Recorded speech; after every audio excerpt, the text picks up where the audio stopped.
श्रीराम जय राम रघुराम।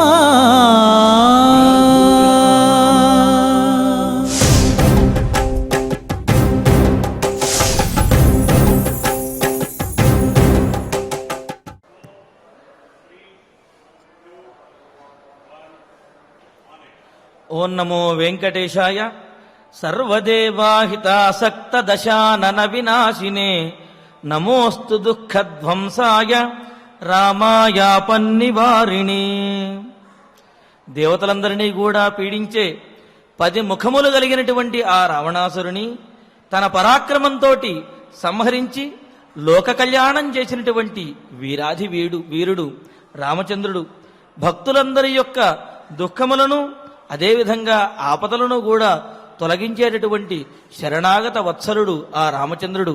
ఆ స్వామివారికి నమస్కరిస్తూ తద్రూపాంతరుడైనటువంటి శ్రీనివాసుని యొక్క అనుగ్రహంతో భక్తులందరూ కూడా వివాహాది సకల శుభ పరంపరలతోటి సత్సంతానాది సకల సంపదలతోటి అన్యోన్య దాంపత్యముతోటి పితృదేవత ప్రీతితోటి వర్ధిల్లాలి అని ఆకాంక్షిస్తూ తిరుమల తిరుపతి దేవస్థానం వారు స్వామివారి సన్నిధానంలో ఈ కలియుగ వైకుంఠంలో నిర్వహిస్తున్నటువంటి శ్రీమద్ రామాయణం బాలకాండ పారాయణ కార్యక్రమంలో నేటికి మనం 287వ రోజులో ప్రవేశించాము.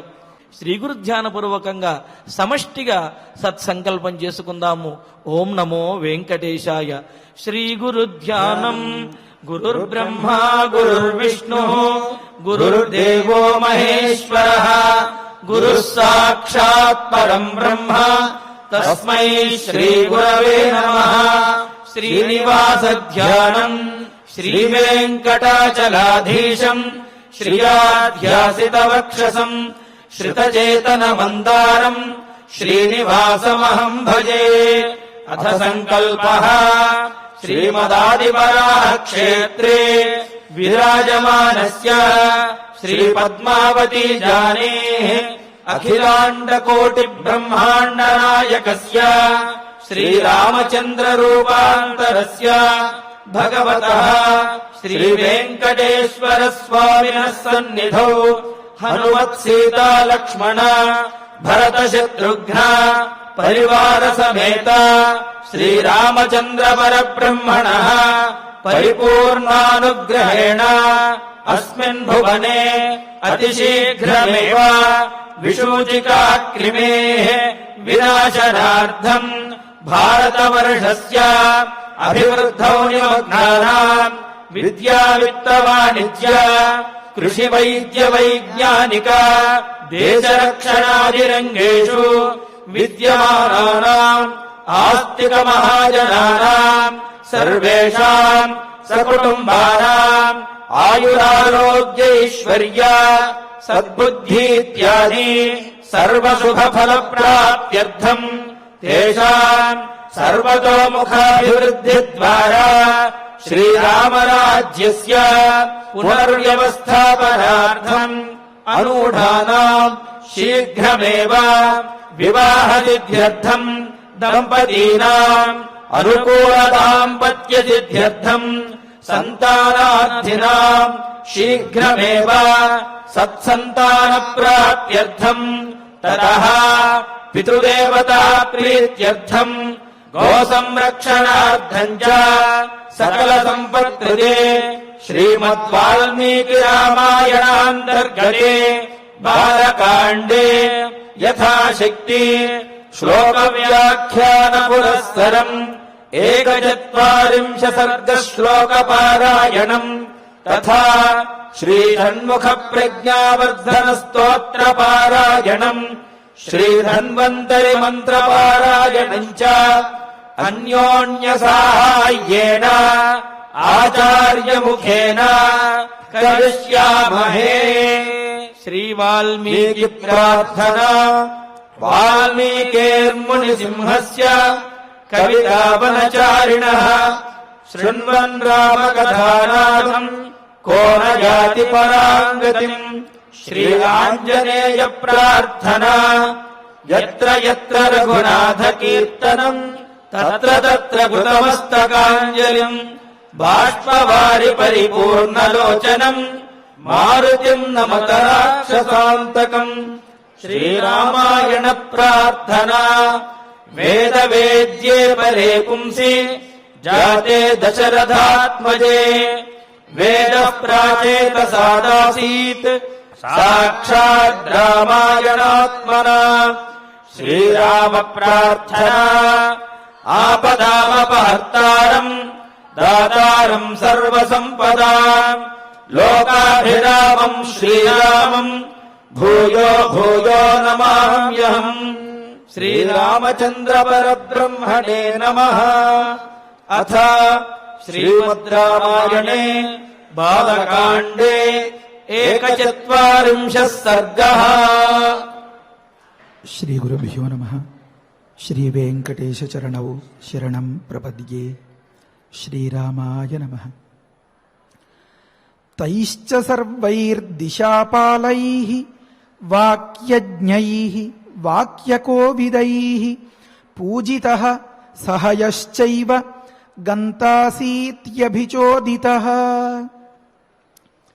అంశుమంతుడు ఒక్కొక్క దిశాగజాన్ని దాటి వెడుతూ ఉంటే లోపల ఇంకా ఇంకా ఆదుర్ద పెరిగిపోతుంది.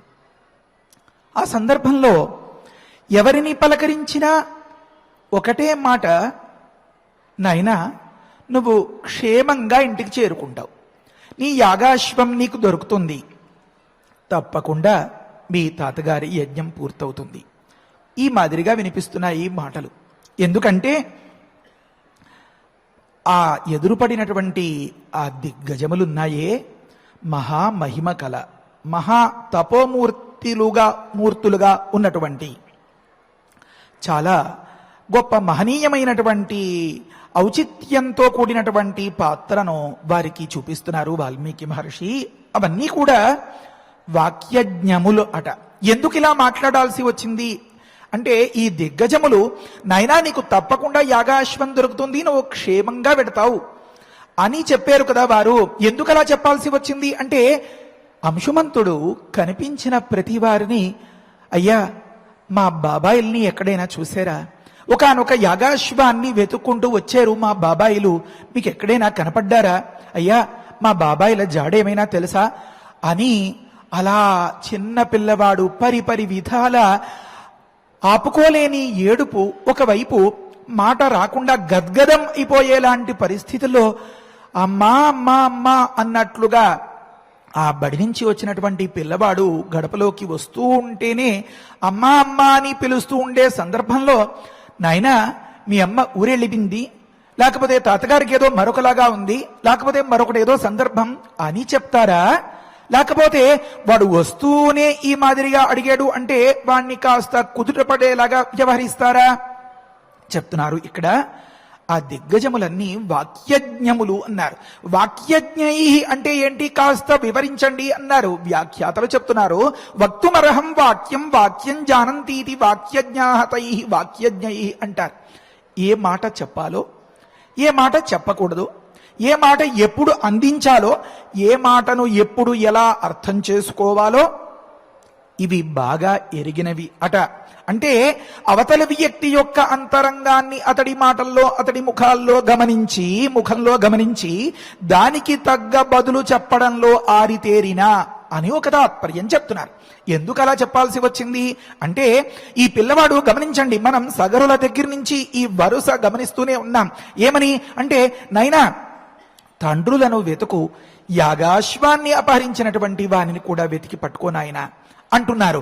అంశుమంతుడు ఏమంటున్నాడు, అయ్యా మా బాబాయిలు ఎక్కడైనా కనిపించారా అండి, ఇటుగా వచ్చారా, ఒకనొక యాగాశ్వాన్ని వెతుక్కుంటూ వారు బయలుదేరారు, అలాగే యాగాశ్వం జాడ మీకేమైనా తెలుసా అని అడిగేటటువంటి వరుసలో ఈ చెప్పేటటువంటి మాట మనస్సుకి అద్దం పట్టి ఆ ఆత్రాన్ని స్పష్టం చేస్తోంది కదా. కనుక మొట్టమొదట బాబాయిలు అంటే, ఓహో ఈ పిల్లవాడు వారి పట్ల అంత బెంగతో అంత ఆదుర్దాతో ఉన్న సందర్భంలో ఇంకెక్కడి బాబాయిలనైనా అని చెప్పి అలాగా పెద్ద శోకండాలు పెడుతూ అవతలి వ్యక్తి కాళ్ళు చేతులు చల్లబడిపోయి అక్కడే కుదేలైపోయి కుప్పకూలిపోయేలాగా చెప్పకుండా వాక్యజ్ఞై తైశ్చ సర్వై దిశాపాలై వాక్యజ్ఞై వాక్య కోవిదై.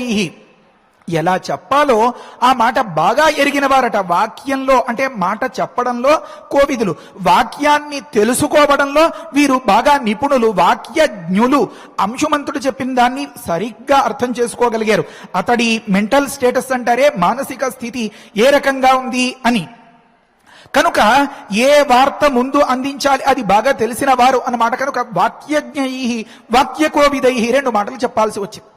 ఒక స్నేహితుణ్ణి ఫోన్ చేసి, ఎరా ఎక్కడున్నావురా అంటే, నేను హాస్పిటల్లో ఉన్నాను అని అన్నాడు అనుకోండి. ఇదేమి నిన్న మొన్నటి దాకా బాగా తిని తిరుగుతూ ఉండేవాడు హాస్పిటల్లో ఉండడం ఏమిటి అని అదిరి పడతాడు కదా. నేను డాక్టర్ దగ్గర ఉన్నాను అన్నదానికి, లేకపోతే నేను డాక్టర్ని వైద్యుణ్ణి కలవడానికి వచ్చాను అన్నదానికి, నేను హాస్పిటల్లో ఉన్నాను అన్నదానికి ఎంత మాట తేడా ఉంది. అదే మాదిరిగా ఆ పిల్లవాడికి పక్కింటి వారికి ఎవరికో ఒక 2-3 రోజుల నుంచి సులువుగా లేదనుకోండి, ఎలా ఉందే వారికి అని అడిగాడు అనుకోండి, భర్త తీసుకెళ్లిపోయారండి అందనుకోండి, గుండె జారిపోదు. ఒక్కసారి వైద్యుడి దగ్గరికి తీసుకెళ్లారనో లేకపోతే వైద్యం చేయిస్తున్నారనో అన్న మాటకి తీసుకెళ్లిపోయారు అంటే ఏదో కాటికి తీసుకెళ్లిపోయినట్లుగా ఉంటుందే వ్యవహారం. కనుక అలా చెప్పి గుండె పగిలేలాగా, ఊపిరి ఆగిపోయేలాగా, దడ పుట్టేలాగా బెదర కొట్టకూడదు. మరి ఏం చెయ్యాలి అంటే, ఏ మాట ఎంతవరకు అవసరం, ఏది చెబితే ఇతడు ఇక్కడే కుప్ప కూలిపోకుండా ఉంటాడు, ఆ మాట మాత్రం చెప్పి అతన్ని కాస్త 4 అడుగులు ముందుకి పడేలాగా చెయ్యాలి. కనుక ఎలాగూ దాచలేరు ఈ వృత్తాంతాన్ని, అది ఎలాగూ తెలిసేరే. కాకపోతే ఇప్పుడే గుండె జారిపోయేలాగా, ఇందాక అన్నట్లు ఇంకెక్కడి బాబాయిల్ నాన్న అని చెప్పి అలాగా బావురు మనిపించేలాగా చేయకూడదు అని. కనుక అంటే అంశాన్ని కొన్ని సందర్భాల్లో పెద్దది చేయడం, కొన్ని సందర్భాల్లో చాలా చిన్నదిగా చెప్పి అవతలి వ్యక్తి యొక్క ఆ సత్తువ లేకపోతే ధైర్యం, అతడి యొక్క స్థైర్యం అంటారే, ఆ మానసిక స్థితి దెబ్బ తినకుండా చేయడం అనేది చాలా ముఖ్యమైనటువంటి మాట అన్నమాట. అంటే లోకంలో ఆలోచనలు ఎలా ఉండాలి, ఎలా ఉంటాయి అని చెప్పడం కోసం వాల్మీకి మహర్షి మనకు ఇంతలా పరిచయం చేస్తున్నారు. ఒక భయంకరమైనటువంటి మాట ఒక చిన్న మాటగా అవతలి వ్యక్తికి చెప్పి అతడికి ధైర్యాన్ని మాత్రమే కలిగించేలాగా ప్రవర్తించడం అనేది ఒక పెద్ద నైపుణ్యమో ఏమో కళో. బహుశా ఇది మన రాముడికి విశ్వామిత్రుల వారు అందించడం కోసం చెప్తూ ఉండేటటువంటి మాట కావచ్చు. కనుక లేకపోతే ఒక అంశం గమనించాలి, చాలా ఆశ్చర్యంగా ఉంటాయి. సీతాపహరణం జరిగిన సందర్భంలో నిజంగా లబోదిబోం అనేటటువంటి ఒకానొక బేల మనస్తత్వంతో ఉన్నటువంటి వాడే అయ్యి ఉంటే, అంటే గుంభనంగా గట్టిగా అలా నిలదొక్కుని ఉండేటటువంటి స్థిరచిత్తం గనక లేనట్లయితే రాముడికి వెంటనే ఈ కబురు అయోధ్యకు అందిస్తాడు తప్ప అన్వేషణకు ఎలా బయలుదేరతాడు? మనస్సుని కూడగట్టుకుని తగినంత సందర్భంలో అలా నిదానంగా ఉండాలన్నమాట. అలా నిదానంగా ఉన్నవాడు కనుక పరిష్కారం ఆలోచించగలిగాడు, పరిష్కారం ఆలోచించగలిగాడు కనుకనే ఆ ప్రయత్నంలో జటాజు సంస్కారమో, సుగ్రీవుడితో మైత్రి చేసి ఆ సుగ్రీవుడి విషయాన్ని చక్కబెట్టడమో ఇలాంటిది చేయగలిగాడు తప్ప ఎక్కడ బేలతనంతో బావురు మనలేదు. కనుక అంటే అవతలి వ్యక్తులు అంతంత బోరుమనిపోయేలాగా పెద్దగా చెప్పడానికి కారణం ఏంటంటే వాళ్ళ గుండెల్లో దడ అన్నమాట.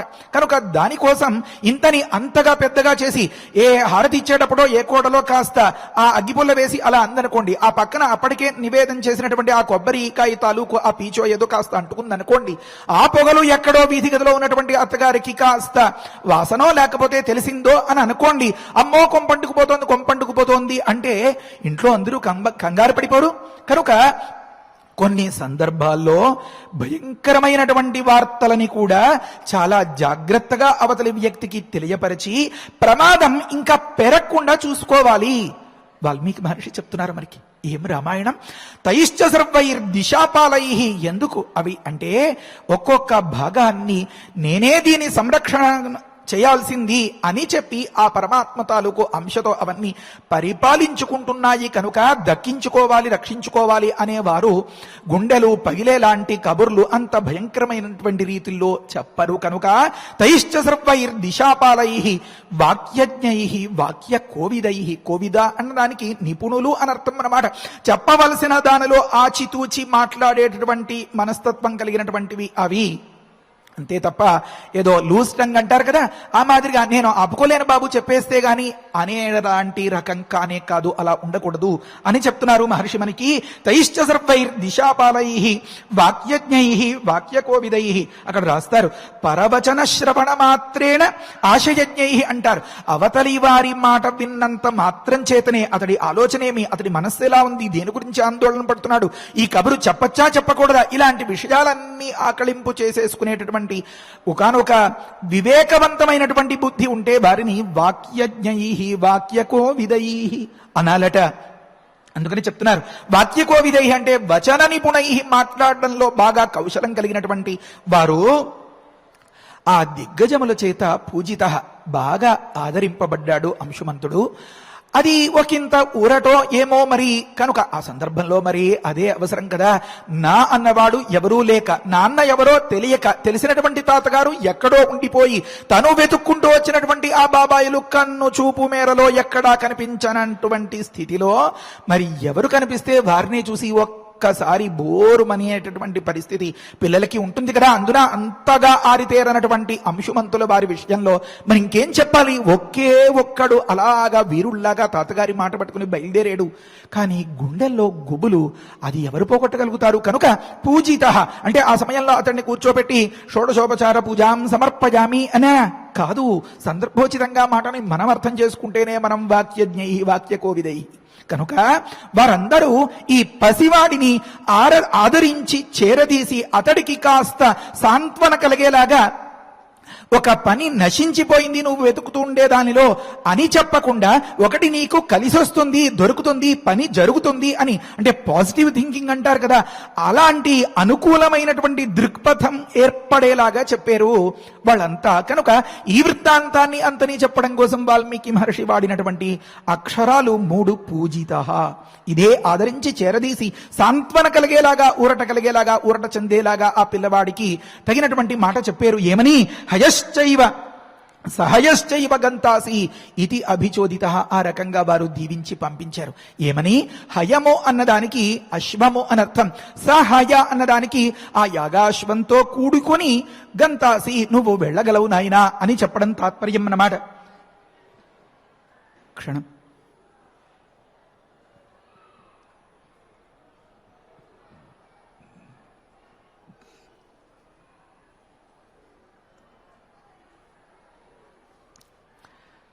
శ్రీరామ శ్రీరామ శ్రీరామ. ఎంత ముఖ్యమైనటువంటి మాట అంటే సంస్కృతంలో చెప్తారు అనద్యతన భవిష్యతి లుటు అని ఒక ప్రయోగం చెప్తారు. ఈ వెర్బ్ ఫార్మ్స్ ని ప్రయోగించేటప్పుడు చాలా జాగ్రత్తగా ప్రయోగిస్తారు సంస్కృతంలో. వాటి అర్థం అంత అద్భుతంగా ఉంటుందన్నమాట. నాయనా నువ్వు గమిష్యసి అని చెప్పుంటే నీకు ఈ రోజే పని అయిపోతుంది, నువ్వు ఈ రోజే బయలుదేరి వెళ్ళగలవు అనే సంకేతం కూడా వస్తుంది. గంతాసి అని చెప్పడం వల్ల అనద్యతన భవిష్యతి లుటు అంటారు. జరగబోయే దానిని చెప్పడానికి పాణిని మహర్షి 2 పద్ధతుల్ని మన వాంగ్మయంలో గమనించారు. ఏమవి అంటే ఈ రోజుతో సహా ఈ క్షణం కంటే తరువాతి క్షణం నుంచి అంతా భవిష్యత్ కాలమే. ఆ భవిష్యత్తును చెప్పేటప్పుడు అంటే ఈ రోజుకి సంబంధించేటటువంటి భవిష్యత్తు అనమాట. ఆ దానిని చెప్పేటప్పుడు లృట్ అని ఒక లకారాన్ని ప్రయోగించవచ్చు. అది ఒక వెర్బ్ ఫామ్ అనమాట. కాస్త సంస్కృతం పరిచయం ఉన్న వారందరికీ బాగా తెలుస్తుంది. ఈ రోజు కంటే అద్య అంటే ఈ రోజు, అద్యతనం కాని ఫ్యూచర్ ని చెప్పాలి అంటే అప్పుడు లుట్ లకారాన్ని ప్రయోగించాలి అన్నారు వాల్మీకి మహర్షి. ఇక్కడ దాన్ని ప్రయోగించారు. అంటే అసలు ఏమి దిగ్గజాలు, ఏమి మాట తీరు, ఏమి వాల్మీకి మహర్షి, ఏమి పరిశీలనం, ఎంత అద్భుతం అంటే నాయనా నువ్వు మరునాడు వెళ్ళగలవు అని తాత్పర్యం అన్నమాట. ఈ రోజుకి ఈ రోజే పని పూర్తి కాదు. ఎందుకని? ఇతడు అక్కడికి వెళ్ళిన తర్వాత అటువంటి ఆ సందర్భాలు అవన్నీ చూసిన తర్వాత జరిగేటటువంటి పరిణామాలు వాటన్నింటినీ పరిశీలించుకుంటే ఆ పడంగా అలా దులిపేసుకుని ఆకాశంతో ఇలా వెళ్ళిపోగలుగుతాడు. కనుక ఇది ఈ రోజు రిటర్న్ జర్నీ జరిగేది కాదు. ఇది దృష్టిలో పెట్టుకుని చెప్తున్నారు గంతా అసి అంటే అనద్యతన భవిష్యత్ కాలంలో, ఈ రోజుకి కాదు గాని రేపటి రోజున, ఈ పైన నువ్వు తిరిగి భద్రంగా క్షేమంగా ఇంటికి చేరగలవు. ఇలా చెప్పేటప్పటికే ఏదో ఒకరైతే నైనా నీ యాగాశ్వానికి దొరుకుతుంది, పని అవుతుంది అని చెప్పారు అంటే ఆ అమ్మయ్య అని అనిపించి ఉండొచ్చు. 2, 3, నలుగురు ఈ మాదిరిగా ఎదురుపడినటువంటి ప్రతి సందర్భంలో ఒకే మాదిరిగా నీ యాగాశ్వం నీకు సిద్ధించుగా కానీ యాగం పరిపూర్ణమవుతుంది తాతగారిది అని చెప్పి పంపిస్తూ ఉంటే అంశుమంతుడికి సందేహం వచ్చేసింది. అంశుమంతుడిలో ఆదుర్ద పెరిగిపోయింది. ఆ సందర్భంలో మెరుపు వేగంతో ఇంకా కొరకొర అన్నట్లుగా ఆ చూపులతో అంత తడిమేస్తున్నట్లుగా ప్రతి అంశాన్ని ప్రతి మూలని పరిశీలిస్తున్నాడు అన్నమాట. ఏదైనా ఒక చిన్నపాటి సంకేతం దొరుకుతుందా, నా మనస్సు సమాధాన పడుతుందా అని ఆ సందర్భంలో చెప్తారు. అక్కడ తేషాం తద్వచనం శ్రుత్వా జగామ లఘు విక్రమ. లఘు అంటే చాలా వేగంగా అని అర్థం కదా, విక్రమ అంటే అడుగు తీసి అడుగు వేయడం అన్నమాట. లఘునా కాలేన బహుదూరగమనం యస్య అసౌ లఘు విక్రమ అని నిన్నటి రోజున మనం చదువుకున్నాం కదా. కనుక పరుగులాంటి నడకతో మెరుపు వేగంతో ఒక్క క్షణకాలం కూడా ఎక్కడా ఆగకుండా, కాదు ఆగలేక, లేకపోతే దిగ్గజాలు పూజిస్తూ ఉంటే అంత ఆదరం చూపిస్తూ ఉంటే ఇంత దూరం నడిచి వస్తే హాయిగా ఈ పూటకి ఈ పళ్ళు కాయలు తిని విశ్రాంతి తీసుకుని తరువాత మన ప్రయాణం సాగిద్దాం అని అనుకుంటాడు కదా. లోపల ఆదుర్ద అమ్మ కోసం వెతుక్కుంటూ ఉండేటటువంటి ఆ పిల్లవాడు తరగతి నుంచి వచ్చిన తర్వాత ఆ బ్యాగ్ అక్కడ పడేసి, ఆ పెన్నులు కాగితాలు లేకపోతే ఆ టిఫిన్ బాక్సులో అక్కడ పడేసి అమ్మా అమ్మ అంటూ అటు ఇటు అంతా తిరిగేస్తూ ఏ బాత్రూంలోంచో లేకపోతే ఏ పక్కింట్లోంచో నాన్న ఇక్కడ ఉన్నాను అని చెప్పి మాట వినిపించేంత వరకు ఈ తహ ఆగదు కదా.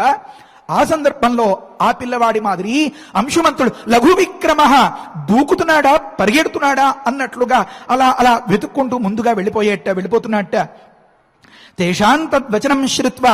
ఇక్కడ ఈ చమత్కారం అంతా తమాషా ఉందన్నమాట. ఏమది అంటే వీరందరూ ఇలాగే చెప్పేసరికి తేషాం ఆ దిగ్గజముల యొక్క తద్వచనం ఆ మాటను విని లఘు విక్రమ ఇంకా వేగాన్ని పెంచిన వాడై వెళ్ళాడు అన్నారు. ఎందుకంటే ఈ లోపల ఎక్కడో డౌట్ కొడుతుంది అంటారే, సందేహం వచ్చేస్తుంది. వీరెవరూ బాబాయిల గురించి చెప్పట్లేదేమి అని అలా వెతుకుతూ వెళ్ళినటువంటి ఆ సందర్భంలో ఆ దారి కొంతవరకు వెళ్ళాక ఆగిపోయినట్లుంది. ఎందుకంటే కొంతమంది నడిచినట్లు, కొంతమంది చెట్లు ఆకులు అవేవో రాల్చుకుంటూ వెళ్ళినట్లు, కొంత దోవ ఏర్పరచుకున్నట్లు, కొంత తవ్వినట్లు, కొంత తీసినట్లు ఆ ఆనమాలో అంటారు కదా, ఆ ఉనికి తెలుస్తూ ఉంది. అది కొంతవరకు వెళ్ళేసరికి ఆగిపోయేటప్పటికే అంశుమంతుడి నడక కూడా లంత దూరంలోనే ఆగిపోయింది. ఎందుకంటే వ్యక్తి కంటే చూపు ముందుగా ప్రసరిస్తుంది కదా.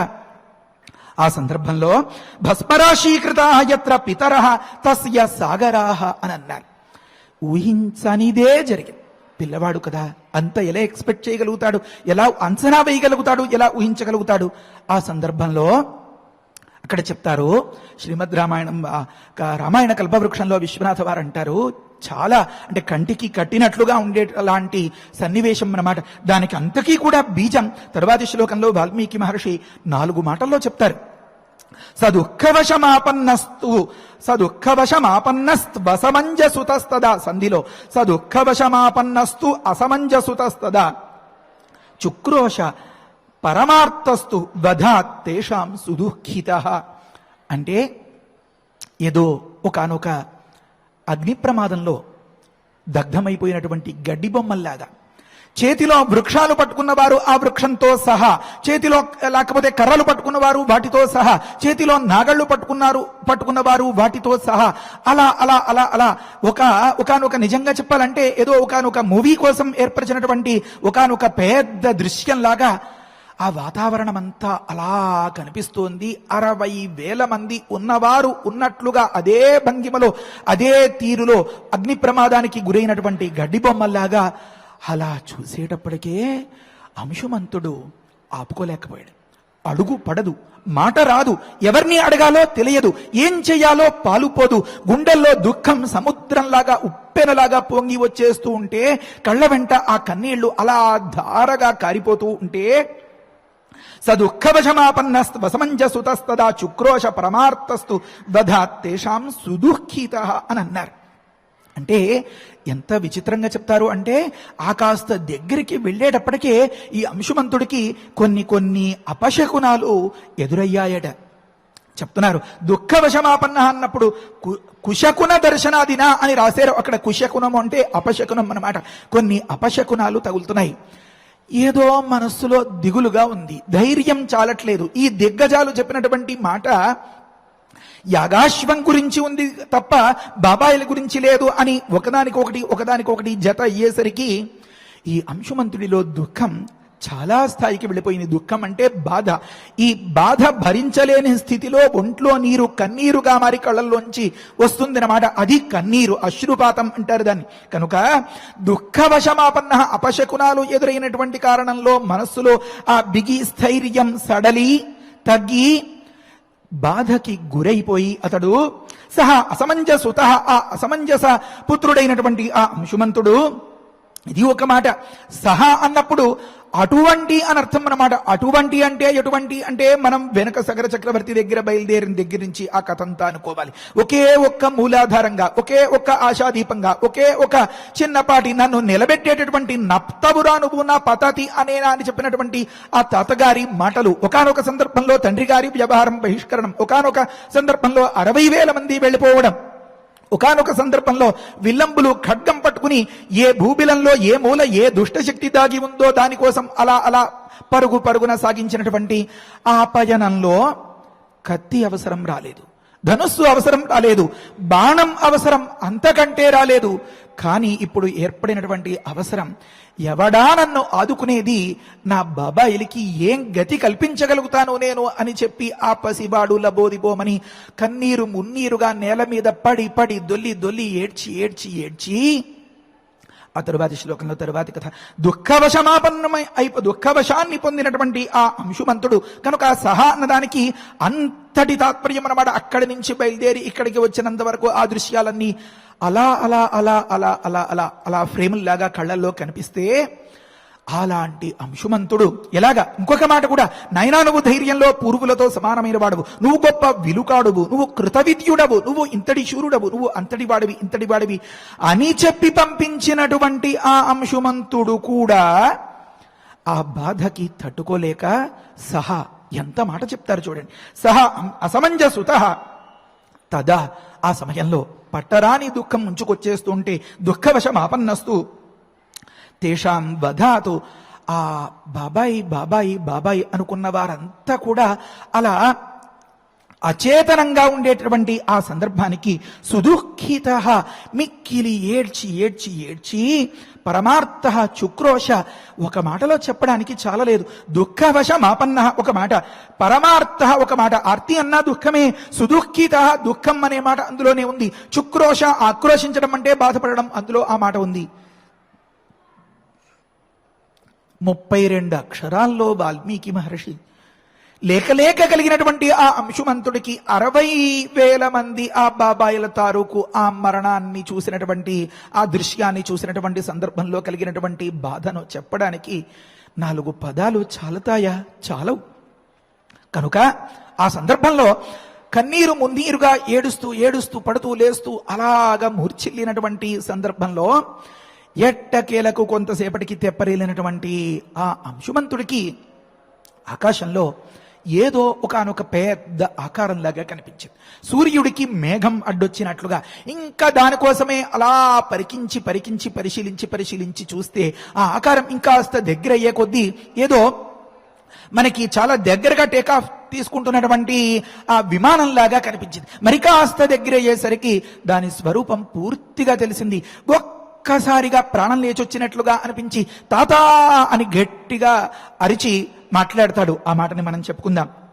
అయితే ఈ లోపు జరిగినటువంటి ఒక చిన్న దృశ్యం ఏమనంటే, యజ్ఞయంచ హయం తత్ర చరంతం అవిదూరత దదర్శ పురుషవ్యాగ్రహ దుఃఖశోక సమన్విత. ఆ కన్నీరు కంటికి ఆ చూపుకి అడ్డంకిగా అలా కారుతూ ఉండగానే ఏదో పెద్ద వర్షంలో వెళ్ళిపోతున్నటువంటి కారులో వారికి అవతలి దృశ్యం లీలగా కనిపించనట్లుగా ఉంటుంది.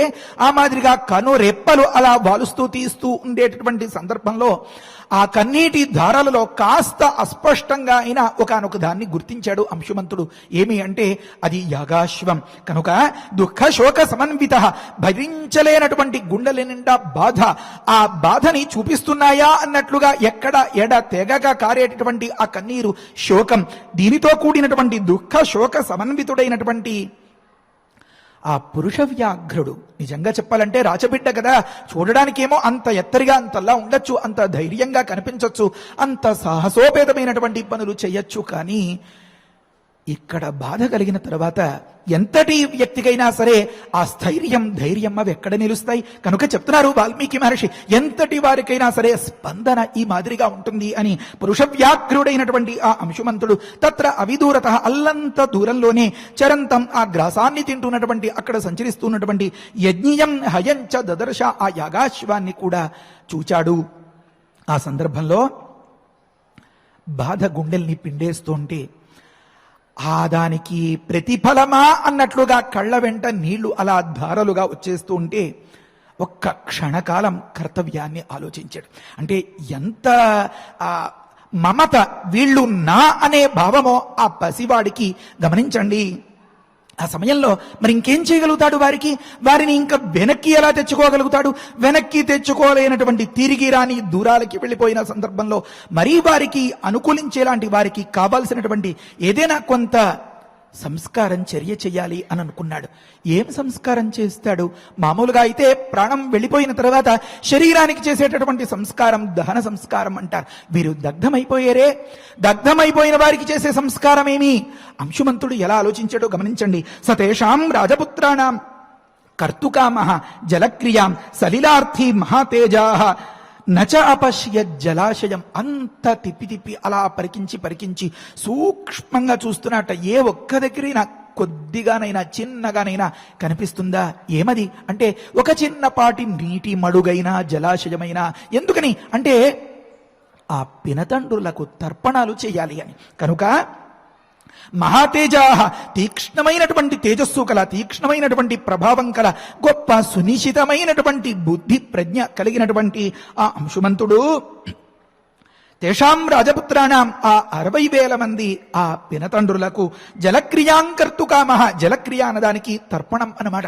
అంటే గతించినటువంటి పెద్దలకి వారికి తృప్తి కలగాలి, వారికి ఉత్తమలోక ప్రాప్తి కలగాలి, వారు శాంతిగా ఉండాలి అని చెప్పి ఆ మిగిలినటువంటి వారసులు ఇక్కడ చేసేటటువంటి పని కేవలం స్వధానమస్తర్పజామి, స్వధానమస్తర్పజామి, స్వధానమస్తర్పజామి 3 సార్లు ఆ స్వధాకారంతో అంజలితో ఆ నీటిని విడిచిపెట్టడమే. ఆ పితృతర్పణాన్ని మించి, అందుకనే దాని పేరు ఏం చెప్పారంటే పితృతర్పణం అన్నారు. పితృ జలక్రియ అని చెప్పి ఉండవచ్చు కదా, లేకపోతే పితరులకు ఉదకదానం అని చెప్పొచ్చు కదా. కాదు, అది ఆ పితరులకు హమ్మయ్య అని తృప్తిని కలిగించేది కనుక దానిని తర్పణము అని పిలుస్తోంది మన శాస్త్రం. ఆ పితృతర్పణం చేయాలి అను వెతికి ఎక్కడ కూడా ఒక చిన్నపాటి మడుగు కూడా, చిన్నపాటి నీటి వనరు కూడా అతడు చూడలేకపోయాడట. చాలా ఆశ్చర్యం. ఎంత జాగ్రత్తగా గమనించాలో ఒక్కొక్క మాట. అంటే మన దర్శకేంద్రుడైనటువంటి వాల్మీకి మహర్షి, మన గురువుగారు ఎంత అద్భుతంగా చూపిస్తారో ఒక్కొక్క దృశ్యాన్ని.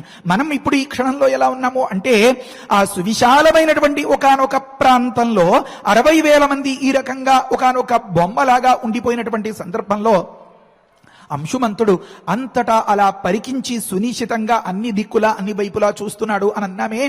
ఆ రామాయణ కల్పవృక్షంలో వర్ణిస్తారు. ఎంత అద్భుతమైనటువంటి మాట అంటే అక్కడి దృశ్యం ఎంత మన కళ్ళకు కడతారు అంటే అంశుమంతుడు అక్కడి దాకా వడివడిగా వెళ్ళిపోయిన వాడు కాస్త ఒక్కసారిగా ఆగిపోయి నిశ్చేష్టుడైపోయి తేరిపార అదంతా చూస్తూ అవాక్కైపోయి అచేతనంగా నిలబడిపోయినటువంటి సందర్భంలో పెద్ద ఎక్కువసేపే ఏం కాలేదు ఈ ప్రమాదం జరిగి, ఇప్పుడిప్పుడే అన్నట్లుగా ఒకానొక సంకేతంలాగా మెల్లగా పిల్లగాలి వీస్తూ ఉంటే ఆ గాలికి వారి ఒంటిపై నుంచి ఎగిరి వచ్చేటటువంటి ఆ బూడిద అణువులు ఈ అంశుమంతుణ్ణి తాకుతున్నాయట. ఆ సందర్భంలో ఎంత గొప్పగా చెప్తారంటే ఆ దృశ్యాన్ని, నిజంగా ఇది శ్రవ్యకావ్యమా దృశ్యకావ్యమా అని అప్పుడు అనిపిస్తుంది. కనుక ఆ సందర్భంలో జల తర్పణం చేయాలి అని అంతటా వెతికేరట. ఇది చెప్పదలుచుకున్న మాట ఏమనంటే ఎంత నిశ్చితంగా పరిశీలించాలి అంటే ఈ యాగాశ్వం గ్రాసం తింటోంది అని అనుకున్నా. గుర్రం ఎక్కడైనా ఎండుగడ్డి తింటుందా పచ్చగడ్డి తింటుందా అంటే ఏదో సామెత చెప్పవచ్చు అనుకోండి, బాగా కడుపులో మాడితే ఎండుగడ్డైనా తింటుంది అని. కానీ చాలా వరకు సత్యదూరం ఆ మాట. ఎప్పుడు పచ్చగా ఉండే పచ్చగడ్డి తింటూ ఉంటుంది. అంత పచ్చగడ్డి తింటూ ఉన్నటువంటి ఆ గుర్రమ్మ ఆ దృశ్యమే కనుక మనకి చూపించినట్లయితే మహర్షి వాల్మీకి గారు ఉదకం లేకుండా నీరు లేకుండా అంతటి పచ్చిక బయలు అనేది ఎలా ఏర్పడుతుంది? మరి ఈ అంశుమంతుడు అంతా వెతికితే జలాశయం అనేదే దొరకలేదు అంటే అదెలా అంటే చెప్తారు అక్కడ. అది ఒకంత దైవమాయ, ఒకంత గొప్ప సమాధానం ఉంది. ఏమనంటే చెప్తారు గరుత్మంతుడు చెప్పేటటువంటి మాటల్లోనే మనం దాన్ని వివరంగా అనుకుందాం. ఏమనంటే విసార్య నిపుణాన్ దృష్టిం తతో పశ్యత్ ఖగాధిపం అని అన్నారు. అంతటా అలా పరికించి పరికించి పరికించి పరిశీలించి చూస్తూ ఉండేటువంటి సందర్భంలో ఏదో ఒకానొక సూర్యుడికి అడ్డంగా మేఘం కమ్ముకున్నట్లుగా కనిపించింది. మరి కాసేపటికి పరిశీలిస్తే ఆ నీడ ఇంకాస్త, నీడకు కారణమైనటువంటి ఆ ఆకారం కాస్త దగ్గరవుతున్నట్లుగా అనిపించింది. బాగా రెక్కలు చాచి ఇంకాస్త దగ్గరై చూస్తే, పరిశీలిస్తే, గమనిస్తే గరుత్మంతుడు ఈ పిల్లవాడు తాతా అని ఒక్కసారి గట్టిగా రెండు చేతులు చాచి అరుస్తాడు అన్నమాట. ఎలా?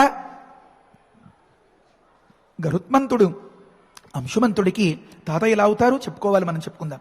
రామా, అంతలో రాముడికి ఉత్కంఠ ఆగట్లేదు. అందుకనే ఒక్కసారి రాముడిని పిలిచి మనలోకి రప్పించి ఒక చిన్న మాట చెప్తున్నారు. రామా, ఆ అంశుమంతుడు నిపుణాన్ దృష్టిం విసార్య, సూక్ష్మంగా అంతటా అలా పరిశీలిస్తూ అన్ని వైపులా పరికించి చూస్తూ ఉండేటువంటి సందర్భంలో తతః ఖగాధిపం, ఆ ఖగము అంటే ఖ అన్నదానికి ఆకాశం, గ అన్నదానికి ఆకాశంలో సంచరించేటటువంటి అని అర్థం. ఈ ఆకాశంలో సంచరించేటటువంటి వాటికి అన్నింటికీ అధిపతి కనుక గరుత్మంతుడు ఖగాధిప అని చెప్పబడతారు అన్నమాట. కనుక ఆ విష్ణువాహనమైనటువంటి ఆ గరుత్మంతులు పెద్దలకి దయ ఎంతలా ఉంటుందంటే, పిల్లవాడు అలా అలా ఏడుస్తూ ఉంటే నాకేం పట్టనట్లుగా వీధి గదిలో న్యూస్ పేపర్ చదువుకుంటూ ఉండిపోగలుగుతాడా? ఆ తాలూకు రక్త సంబంధం ఉన్నటువంటి తండ్రో తాతో మరొకరో. కనుక ఆ ఖగాధిపాన్ని చూశారు. ఎవరు ఆ ఖగాధిపుడు? ఆ గరుత్మంతులు అంశుమంతులకి ఏ వరస అవుతారు అంటే చెప్తున్నారు.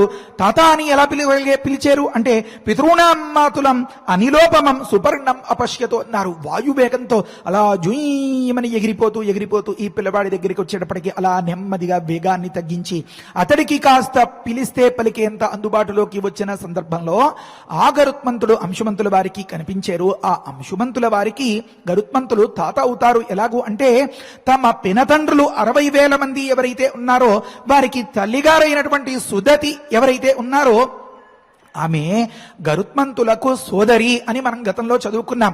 మీకు గుర్తు లేకపోతే రేపటి రోజున మరొకసారి ఆ శ్లోకాన్ని మళ్ళీ గుర్తు చేస్తాను, సమయం అయిపోతుంది ఇక్కడ. కనుక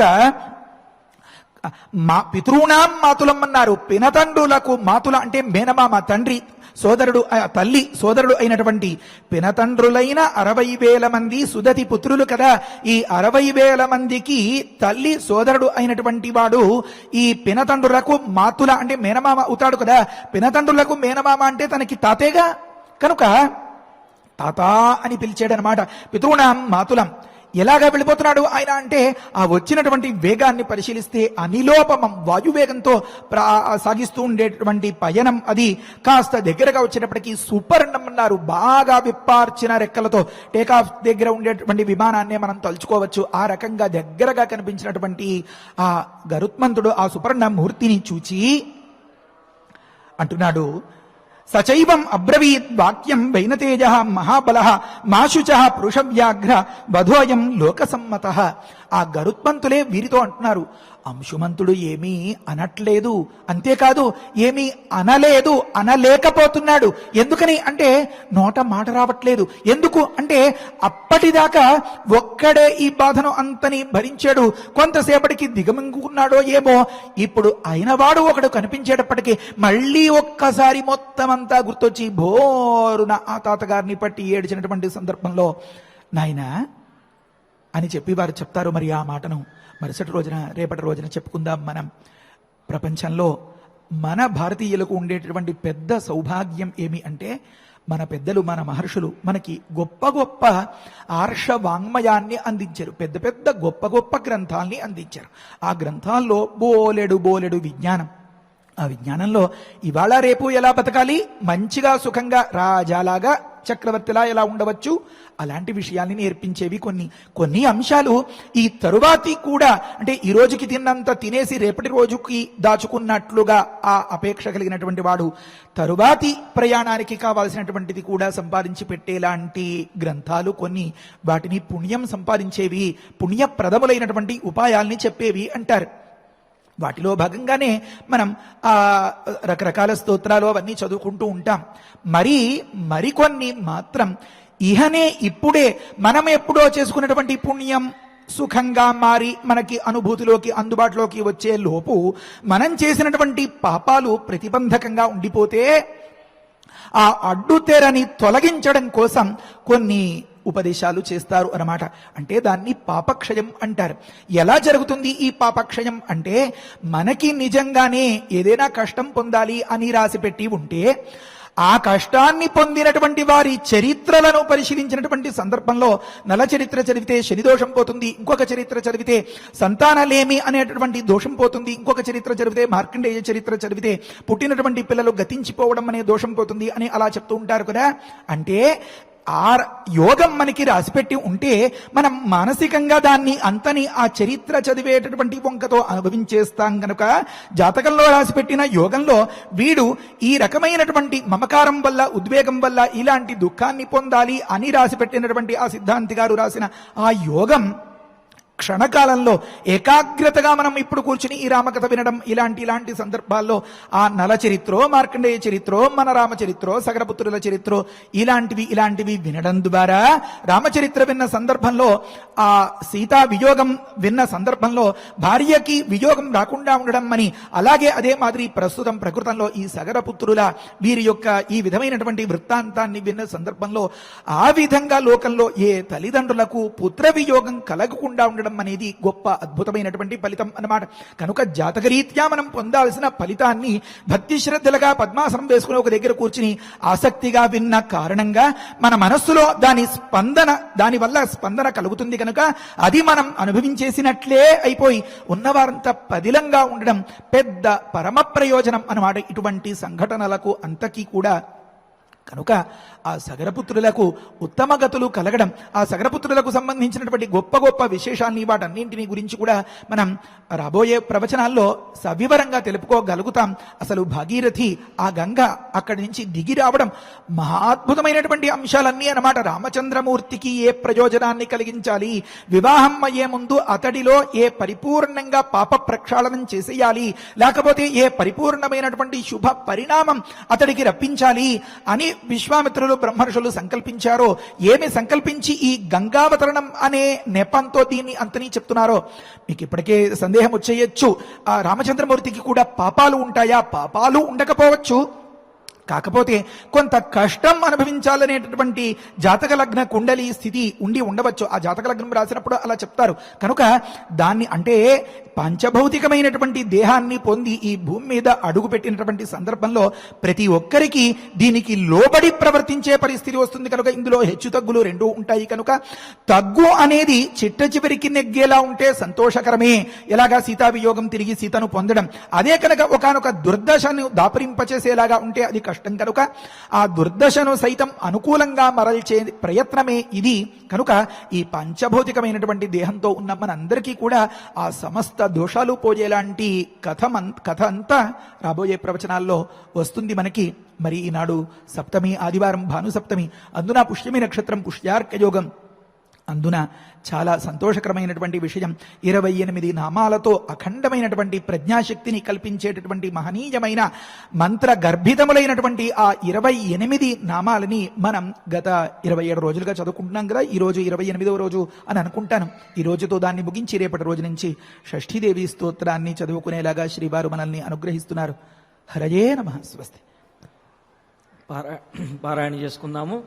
తైశ్చ సర్వైః తైశ్చ సర్వైః దిశాపాలైః దిశాపాలైః వాక్యజ్ఞైః వాక్యజ్ఞైః వాక్యకోవిदैः వాక్యకోవిदैः పూజితః పూజితః సహయశ్చైవ సహయశ్చైవ గంతాసీతి గంతాసీతి అభిచోదితః అభిచోదితః తేషాం తేషాం తద్వచనం శ్రుత్వా తద్వచనం శ్రుత్వా జగామ జగామ లఘు విక్రమః లఘు విక్రమః భస్మరాశీకృతాః భస్మరాశీకృతాః యత్ర యత్ర పితరస్తస్య పితరస్తస్య సాగరాః సాగరాః సహ సహ దుఃఖవశం దుఃఖవశం ఆపన్నస్తు ఆపన్నస్తు అసమంజసుతస్తదా అసమంజసుతస్తదా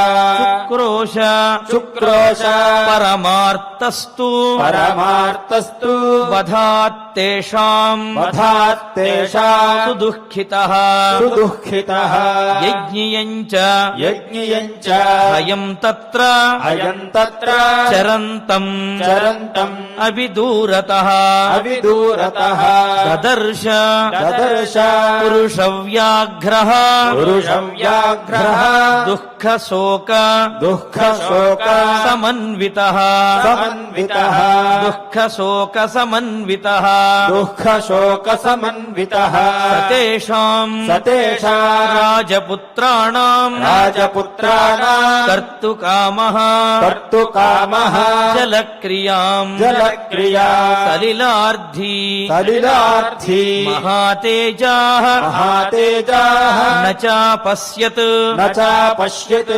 జలాశయం జలాశయం విసార్య విసార్య నిపుణాం దృష్టిం నిపుణాన్ దృష్టిం తతో పశ్యత్ తతో పశ్యత్ ఖగాధిపం ఖగాధిపం పితॄణాం పితॄణాం మాతులం రామ మాతులం రామ సుపర్ణం సుపర్ణం అనిలోపమం అనిలోపమం ఇత్యార్షే ఇత్యార్షే శ్రీమద్ రామాయణే శ్రీమద్ రామాయణే బాలకాండే బాలకాండే ఏకచత్వారింశే సర్గే ఏకచత్వారింశే సర్గే షట్ శ్లోకాః షట్ శ్లోకాః రసరమ్యమైన రామాయణ ప్రవచనంలో ఆ సగరపుత్రులను వెతుకుతూ అదేవిధంగా యాగాశ్వాన్ని వెతుకుతూ వెళ్ళినటువంటి అంశమంతుడికి దిగ్గజములు కనిపించటము, అయితే ప్రతి దిగ్గజము దగ్గర తన పితరుల గురించి తన పినతండ్రుల గురించి అడగటము, ఆ దిగ్గజములు మాత్రము నీవు చక్కగా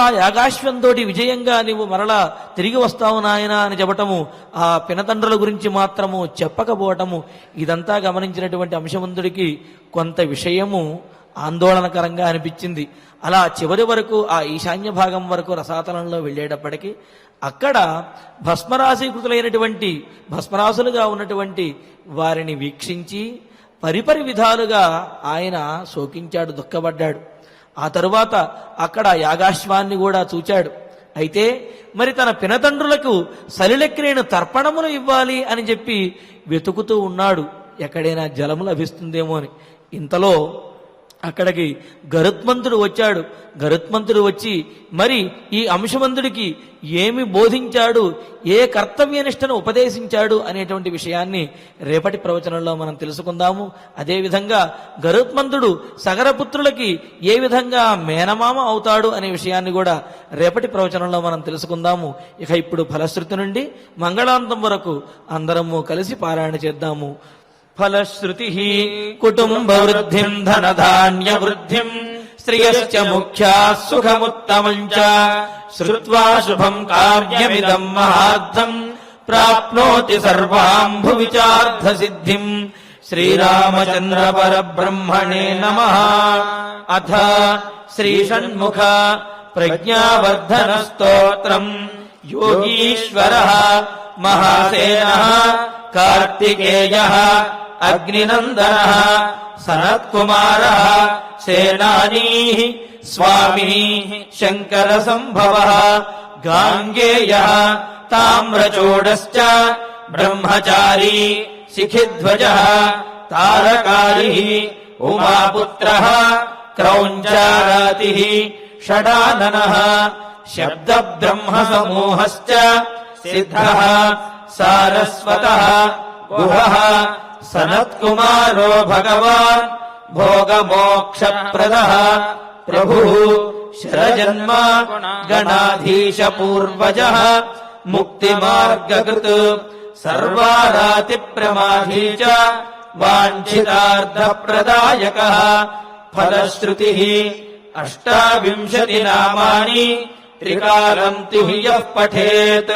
ప్రకర్షశ్రద్ధయా యుక్తః మూకో వాచస్పతిర్భవేత్ మహామంత్రమయానాంచ మహానామ్నాం ప్రకీర్తనాత్ మహాప్రజ్ఞామవాప్నోతి నాత్ర కార్యా విచారణ పుష్య నక్షత్రమారభ్య దశవారం పఠేన్నరః పుష్య నక్షత్ర పర్యంత అశ్వత్థమూలే దినే దినే పురశ్చరణ మాత్రేణ సర్వపాపైః ప్రముచ్యతే ఇతి శ్రీరుద్రయామల రహస్యే ప్రజ్ఞావర్ధన స్తోత్రం సంపూర్ణం.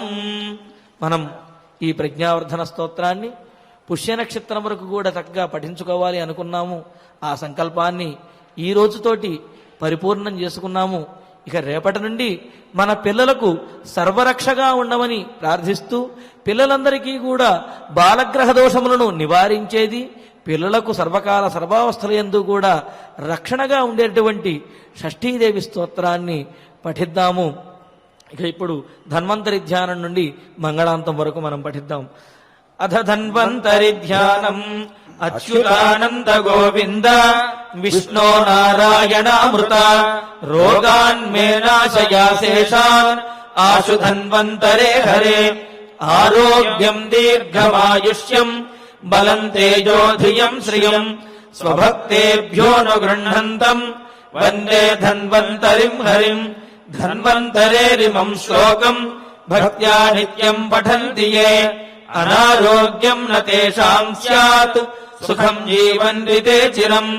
ఓం నమో భగవతే వాసుదేవాయ ధన్వంతరయే అమృత కలశహస్తాయ వజ్రజలౌకహస్తాయ సర్వామయ వినాశనాయ త్రైలోక్యనాథాయ మహావిష్ణవే స్వాహా. ఓం వాసుదేవాయ విద్మహే సుధాహస్తాయ ధీమహి తన్నో ధన్వంతరిః ప్రచోదయాత్. అధ నవగ్రహ ప్రార్థనా ఆరోగ్యం పద్మబంధుర్వితరతు నితరాం సంపదం శీతరశ్మిః భూలాభం భూమిపుత్రః సకలగుణయుతాం వాగ్విభూతిం చ సౌమ్యః సౌభాగ్యం దేవమంత్రీ రిపుభయశమనం భార్గవః శౌర్యమార్గిః దీర్ఘాయుః సైంహికేయః విపులతరయశః కేతుః ఆచంద్రతారం అరిష్టాని ప్రణశ్యంతు దురితాని భయాని చ శాంతిరస్తు శుభం మేస్తు గ్రహాః కుర్వంతు మంగళం. అథ క్షమా ప్రార్థనా యదక్షరపదభ్రష్టం మాత్రాహీనం చ యద్భవేత్ తత్సర్వం క్షమ్యతాం దేవ నారాయణ నమోస్తుతే. అథ భగవత్సమర్పణం కాయేన వాచా మనసేంద్రియైర్వా బుద్ధ్యాత్మనా వా ప్రకృతే స్వభావాత్ కరోమి యద్యత్ సకలం వరస్మై నారాయణాయేతి సమర్పయామి. అథ మంగళం శ్రియకాంతాయ కళ్యాణ నిధయే నిధయేర్థినా శ్రీవేంకట నివాసాయ శ్రీనివాసాయ మంగళం.